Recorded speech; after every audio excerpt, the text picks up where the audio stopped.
Hello friends, स्वागत है आपका एम स्टूडियो पॉइंट में। फ्रेंड्स, आज हम लोग बीपीएससी 67वीं का जो मेंस एग्ज़ाम होने वाला है, मेंस एग्ज़ाम से रिलेटेड एक क्वेश्चन देखेंगे और वो क्वेश्चन होगा हिस्ट्री से, पेपर वन। यानी पेपर वन का सेक्शन वन और सेक्शन वन के क्वेश्चन हिस्ट्री से देखेंगे। चूँकि जीएस वन और जीएस टू पेपर मेंस में होता है और जीएस वन में आपको जो है 3 सब्जेक्ट मिलेगा। एक सेक्शन में बटा हुआ रहेगा, सेक्शन ए, सेक्शन बी और सेक्शन सी। तो सेक्शन ए जो है 4 क्वेश्चन को बनाना है, इनमें से आपको 6 क्वेश्चन आएगा, 4 क्वेश्चन को बनाना है। सेक्शन बी से आपको इंटरनेशनल रिलेशन होगा और सेक्शन सी आपका डीआई होगा। यानी सेक्शन ए से आपको जो है 4 क्वेश्चन बनाना है, सेक्शन बी से आपको जो है 3 क्वेश्चन बनाना है और सेक्शन सी से आपको 4 क्वेश्चन रहेगा, 2 क्वेश्चन बनाना है। तो आज हम लोग देखेंगे पाश्चात्य शिक्षा यानी वेस्टर्न एजुकेशन के बारे में। वेस्टर्न एजुकेशन बिहार में कैसे डेवलप हुआ, वेस्टर्न एजुकेशन के लिए क्या क्या रिफॉर्म किया गया, क्या क्या एक्ट लेके आया। क्योंकि बिहार एजुकेशन के क्षेत्र में बहुत पिछड़ा हुआ था, तो इसको एक लेवल में लाने के लिए वेस्टर्न एजुकेशन बहुत महत्वपूर्ण भूमिका निभाता है। इसी कारण से वेस्टर्न एजुकेशन से हमेशा एक क्वेश्चन बीपीएससी के मेंस में आता है और ये मेंस में जो क्वेश्चन आता है हर एक कैंडिडेट अपने हिसाब से लिखता है। अगर आप उसको बेहतर से बेहतर, जैसे मैं जो कंटेंट अभी यहाँ पे डाला हूँ, इस कंटेंट में भी अगर आप कुछ रिफॉर्म करके इसमें बेहतर 2-3 क्वेश्चन को देखेंगे, 2-3 एक्सप्लेनेशन को देखेंगे, उसके बाद आप बेहतर से बेहतर सोच सकेंगे कि कितना अच्छा से इससे अच्छा क्या कैसे लिख सकते हैं।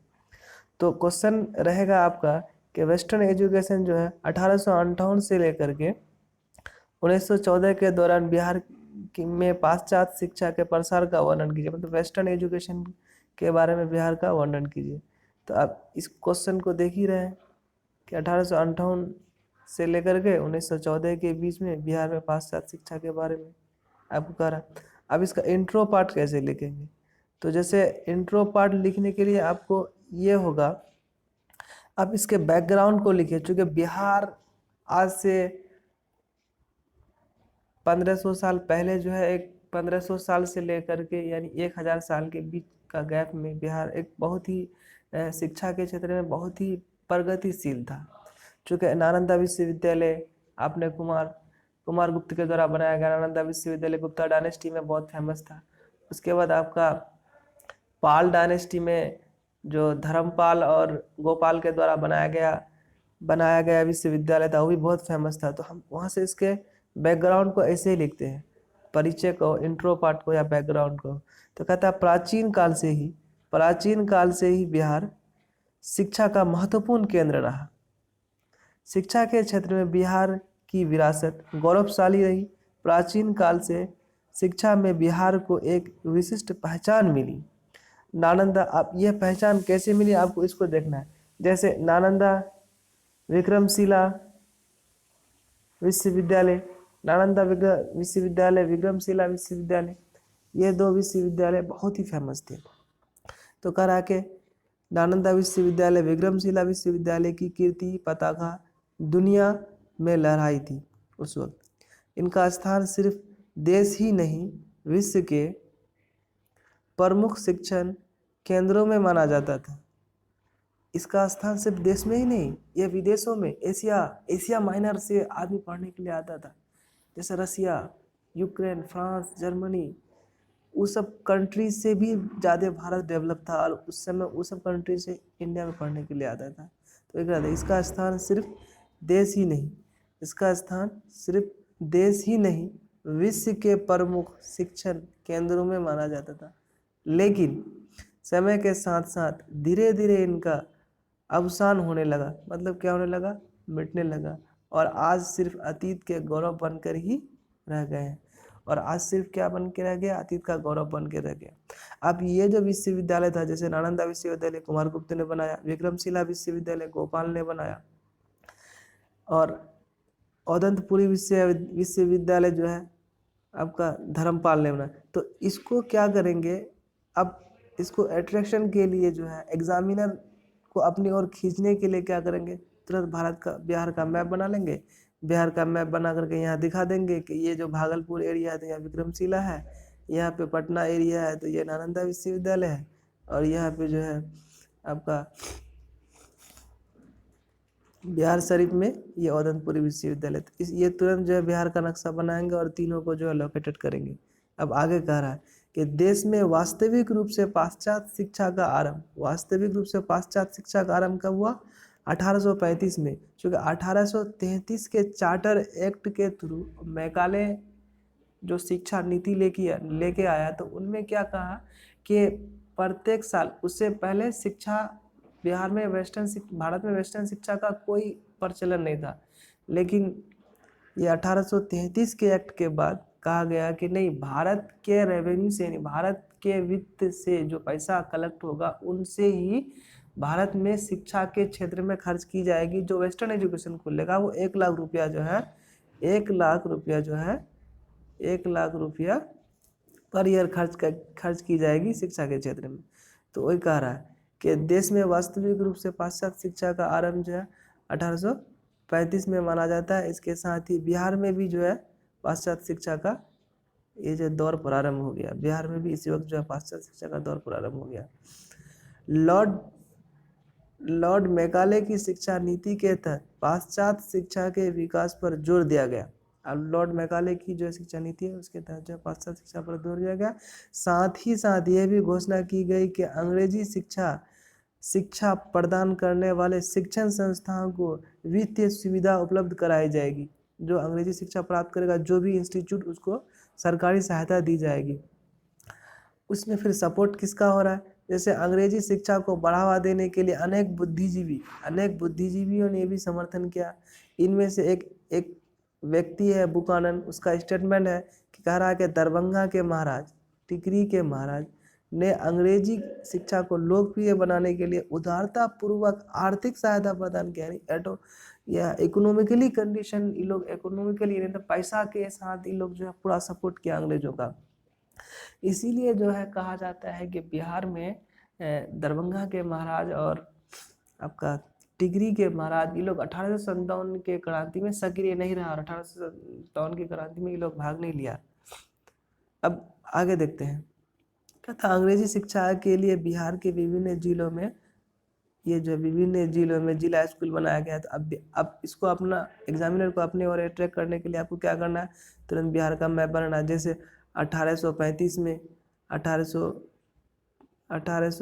में जो है आपका पूर्णिया में ये बनाया गया, 1835 में पूर्णिया में जिला स्कूल बनाया गया। उसके बाद 38 में भागलपुर में बनाया गया, फिर पटना और नालंदा में बनाया गया। अब इस लोकेशन को देख लीजिए, इसको एग्जैक्ट आप लोकेशन को यहाँ से डालना है। प्रारंभ में पाश्चात्य शिक्षा को लेकर बिहार के निवासियों में अनेक भ्रांतियाँ थी, जिनके कारण जो इनका लाभ केवल बंगालियों ने उठाया। अब इससे पहले जो है बिहार के लोगों को बड़ा भ्रांतियाँ थी, जिस कारण से इसका लाभ पूरे बंगालियों ने उठाया। पाश्चात्य शिक्षा में बिहार के पिछड़ेपन का एक प्रमुख कारण था बंगाल में बिहार का होना। ये तो एक मेन कारण था ही, क्योंकि बंगाल में ही बिहार समाया हुआ था और जोग्राफिकली कंडीशन भी बहुत ख़राब था, इकोनॉमिकली कंडीशन भी इस क्षेत्र का बहुत ख़राब था। अब अंग्रेजी सरकार का भारत में बढ़ते कदम के साथ बिहार शिक्षा के क्षेत्र में पिछड़ते गए और 1858 से 1914 के समय को देखा जाए तो अब 1858 से 1914 के बीच को अगर देखा जाए तो क्या क्या देखा गया, देखिए अब उस कंडीशन में देखिएगा तो यहाँ बात कहा गया है कि शिक्षा का केंद्रीकरण बंगाल में हुआ। 1854 के वुड डिस्पैच जो था डलहौजी लेके आया था। इसके अंतर्गत जो 3 विश्वविद्यालय बनाए गए, एक मुंबई में, एक कोलकाता में और एक मद्रास में। कहीं ना कहीं ये भी रीजन होगा कि इसका एरिया बहुत दूर होने लगा, बिहार का एरिया, और ये जो है बिहार भी बंगाल प्रेसिडेंसी के अंतर्गत आता था। और चौथा पॉइंट है कि 1866 में बिहार में बंगालियों ने एक आधुनिक विद्यालय की स्थापना की, एक आधुनिक विश्वविद्यालय। इसको एग्जामिनर को अपने और अट्रैक्ट करने के लिए आप इसको बॉक्स में डाल सकते हैं, ताकि एग्जामिनर देखे कि ये क्या क्या कंडीशन का कैसे कैसे इसको लिख रहा है। इसको आप बॉक्स के अंदर डाल सकते हैं और बॉक्स बना करके जो है इसको डाल सकते हैं।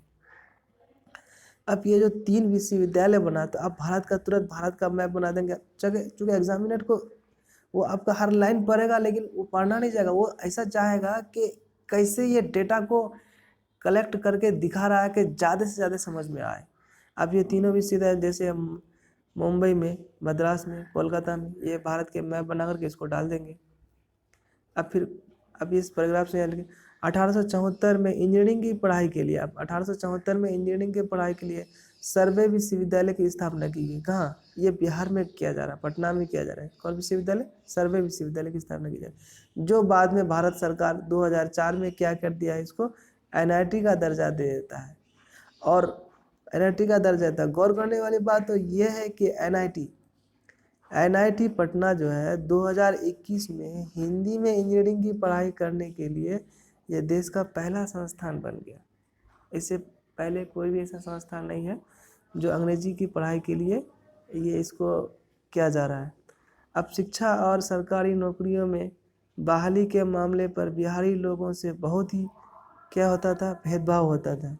इस बर्ताव से तंग आकर प्रगतिवादी नेता जैसे अनुग्रह नारायण सिंह, सच्चिदानंद सिंह और भी आप 2-4 नेता को डाल सकते हैं। ये लोग जो है बहुत सक्रिय रहा एजुकेशन के क्षेत्र में, बिहार में एजुकेशन को लाने के लिए, और बिहार में बंगाल से अलग करने का ये लोग बहुत ज़्यादा काम करता है, बिहार को बंगाल से अलग करने का। और फाइनली जो है 1912 में जो है बंगाल से बिहार को अलग कर लेता है।